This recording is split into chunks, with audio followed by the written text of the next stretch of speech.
In recent days, a quiet but significant diplomatic mission unfolded in Europe, one that speaks volumes about rising tensions in the Arctic and the fragile balance between political rhetoric and international alliances.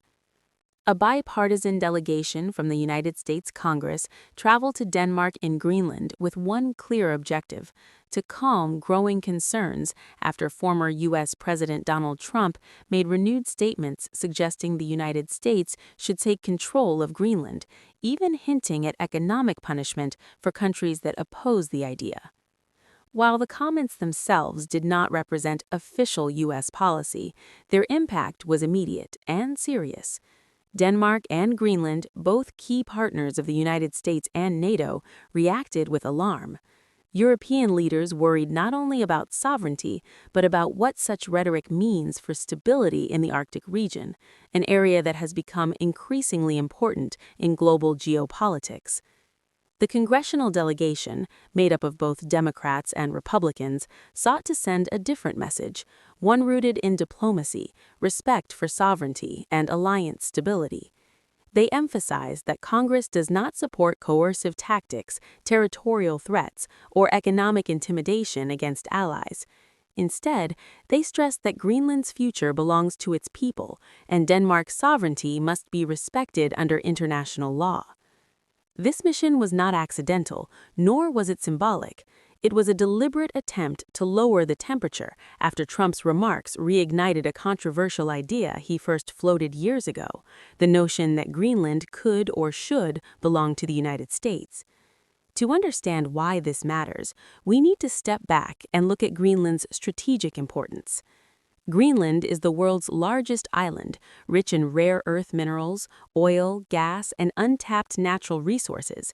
It also sits at a critical point between North America and Europe, making it a strategic military location, especially as Arctic ice melts and new shipping routes open. The United States already maintains a military presence in Greenland through Thule Air Base, which plays a crucial role in missile defense and space surveillance. Cooperation between the U.S., Denmark, and Greenland has long been framed as mutually beneficial and respectful. But Trump's comments shifted that narrative. He suggested that the U.S. could use tariffs or economic pressure to force cooperation, language that alarmed not only Denmark and Greenland, but many lawmakers in Washington as well. Members of the congressional delegation were quick to distance themselves from those statements. They publicly acknowledged that while Greenland is strategically important, it is not a bargaining chip, not a commodity, and certainly not territory to be claimed through threats. In meetings with Danish officials in Copenhagen, lawmakers reaffirmed America's commitment to NATO and to the long-standing alliance with Denmark. They emphasized that the United States values Denmark not just as a partner, but as a sovereign nation whose territorial integrity must be respected.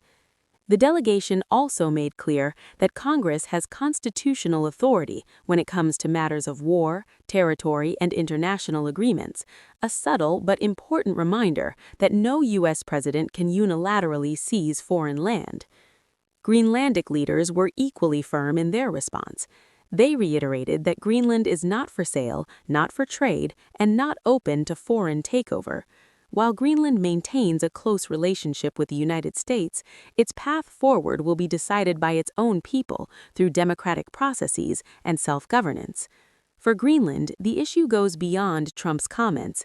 It touches on centuries of history, colonial legacy, and a modern push toward greater autonomy. Any suggestion that Greenland could be taken undermines that progress and raises fears of external domination. European leaders watching from the sidelines expressed solidarity with Denmark and Greenland. NATO officials emphasized that alliances are built on trust, not threats. Behind closed doors, there were concerns that such rhetoric could weaken Western unity at a time when Russia and China are increasing their presence in the Arctic. China, in particular, has shown interest in Greenland's resources, while Russia continues to expand its Arctic military footprint. Against this backdrop, internal division among NATO allies is seen as a strategic vulnerability. That is why the congressional visit mattered.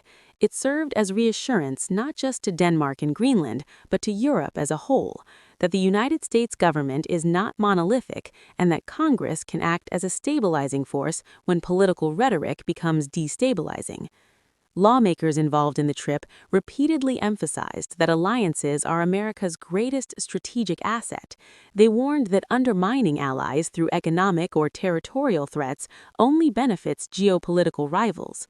They also stressed that Arctic cooperation must be based on shared security, environmental responsibility, and respect for indigenous communities, not power grabs. This episode highlights a deeper tension within American politics, the gap between populist rhetoric and institutional diplomacy. While Trump's statements resonated with certain domestic audiences who view global politics through a transactional lens, they created unease abroad. Congress's response reflects a more traditional view of U.S. leadership, one rooted in alliances, rules-based order, and mutual respect. As climate change accelerates Arctic melting, Greenland's importance will only grow. Shipping lanes, military positioning, energy access, and mineral extraction are all poised to reshape the region. The question facing the world is not whether Greenland matters, it clearly does, but how major powers choose to engage with it. The congressional delegation's message was clear: the United States should lead through partnership, not pressure. Whether that message holds in future administrations remains an open question, but for now, Denmark and Greenland received reassurance that despite political noise, many in Washington still understand the value of diplomacy, sovereignty, and alliance stability.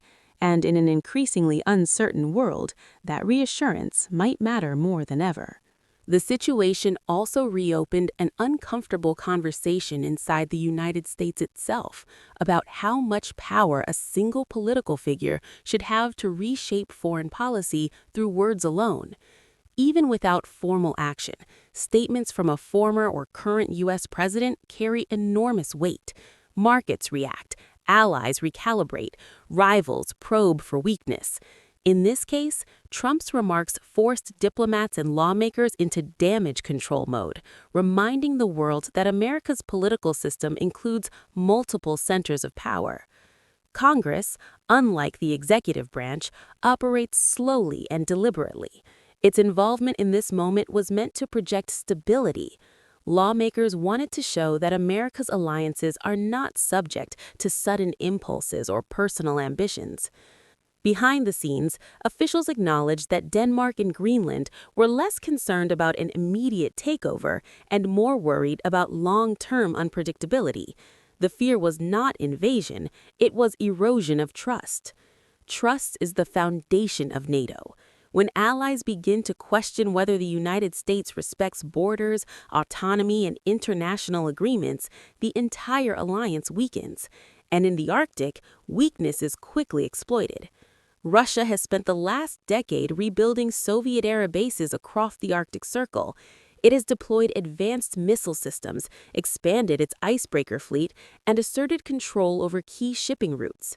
China, while not an Arctic nation, has declared itself a near-Arctic power, investing in infrastructure, research stations, and mining interests across the region. Against this backdrop, Greenland becomes more than land, it becomes leverage. But leverage cuts both ways. Greenland's leaders understand their strategic value, and they are increasingly determined to use it on their own terms. While they welcome investment and security cooperation, they reject any arrangement that resembles dependency or coercion. This is where Trump's language proved especially damaging. By framing Greenland as something to be taken, the rhetoric echoed colonial-era thinking, a mindset that Greenlanders have been trying to move beyond for generations. The congressional delegation made a point of acknowledging this history. They spoke about Greenland not just as territory, but as a society with its own culture, indigenous identity, and political aspirations. They emphasized that future cooperation must involve Greenland directly, not merely as an extension of Denmark or as a strategic outpost. This was an important shift in tone. For decades, decisions about Greenland were made largely in Copenhagen and Washington. Today, Greenland's own government plays a central role, and any attempt to bypass it risks political backlash and international condemnation. Lawmakers also addressed concerns about economic pressure.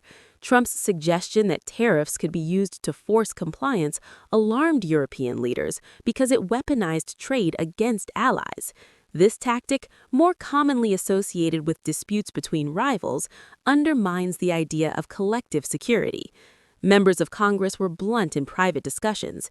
Using tariffs against Denmark or Greenland would almost certainly face resistance on Capitol Hill. Congress controls trade policy, budgets, and military funding. Any attempt to impose economic punishment on allies would spark legal challenges, political opposition, and potentially legislative intervention. This reality formed the backbone of the reassurance message. Denmark was told, clearly and directly, that Congress does not support using economic threats to resolve strategic disagreements. Greenland was assured that its autonomy would not be negotiated behind closed doors. But reassurance alone does not erase uncertainty.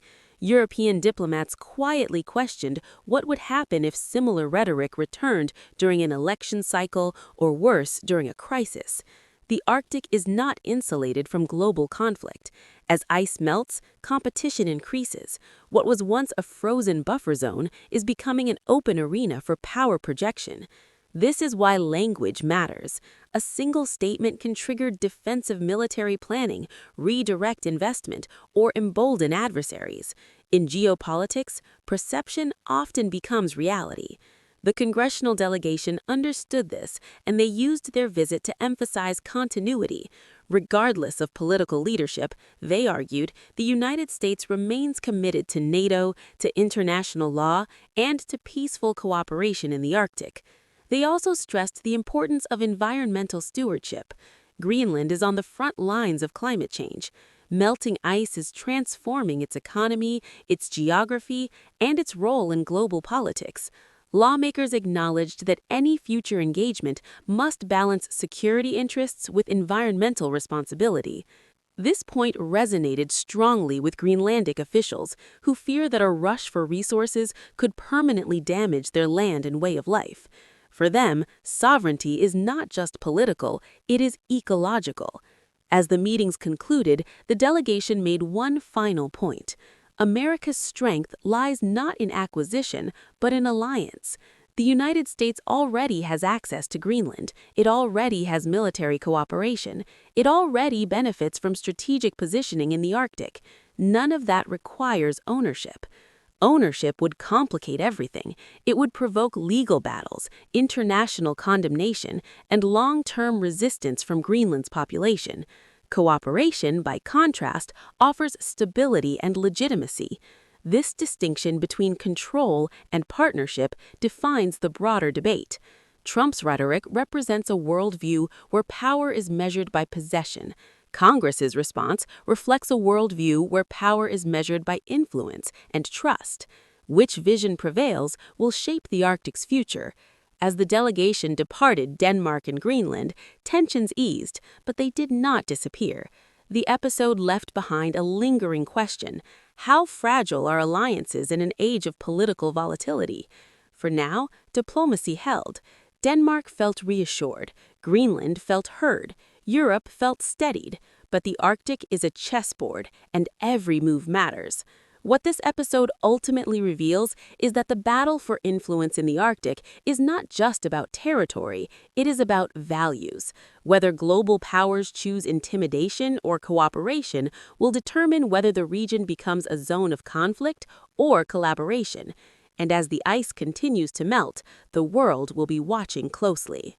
Beyond diplomacy and politics, this moment also exposed how modern power is increasingly shaped by geography that was once ignored. From most of history, the Arctic was seen as distant, frozen, and inaccessible.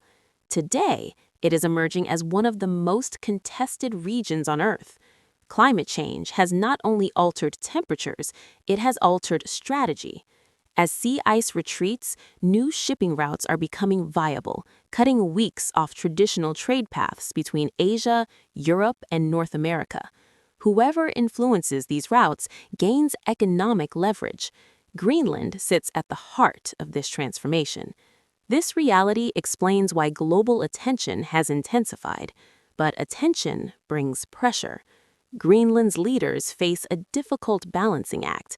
On one hand, foreign interest offers investment, infrastructure, and economic growth.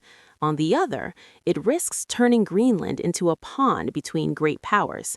The congressional delegation acknowledged this dilemma.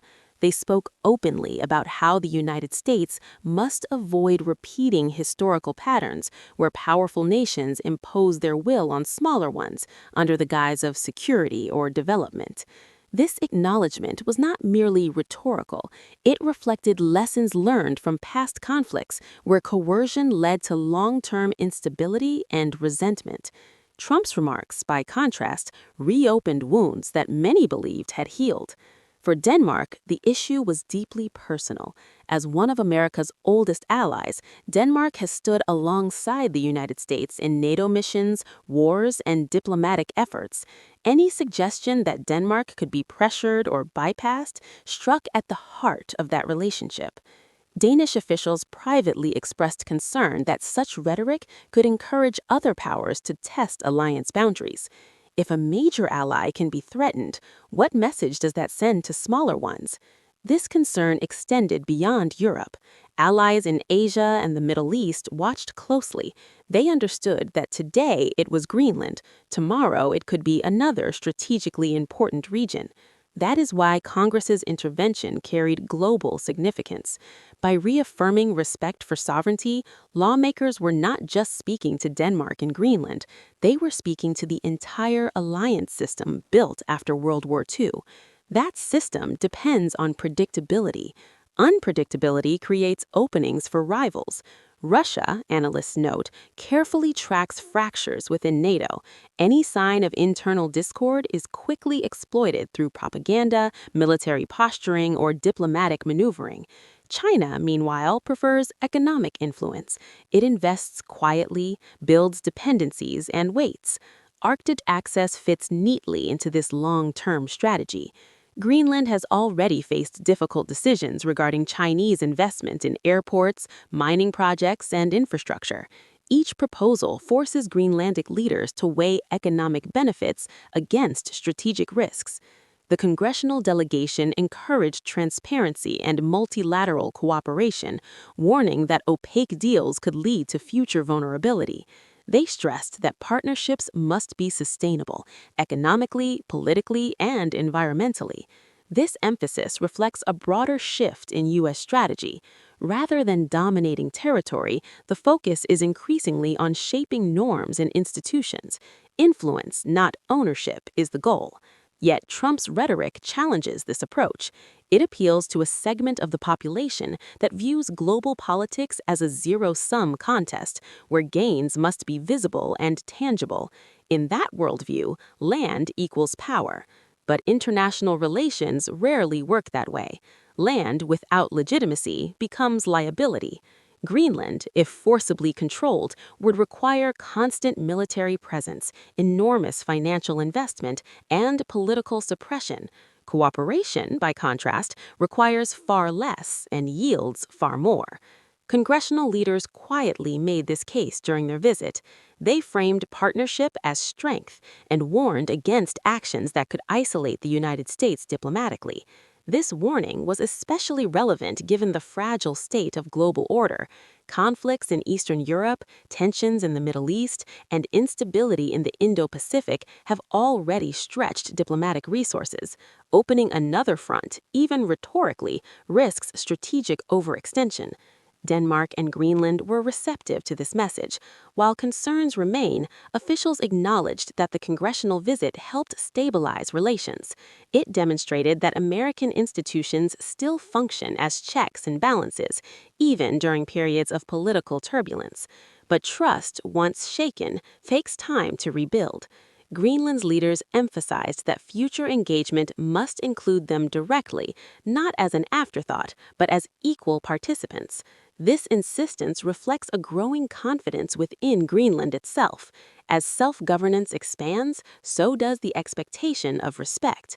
The Arctic is no longer a peripheral region. It is central to discussions about climate, security, trade, and global power, and Greenland sits at the crossroads of all four. The events surrounding Trump's remarks and Congress's response may ultimately be remembered as a turning point, a moment when the world confronted the consequences of careless rhetoric in an interconnected age. Words once spoken cannot be recalled. They ripple outward, shaping perceptions and policies long after headlines fade. The congressional delegation's mission was to contain those ripples, to prevent them from becoming waves.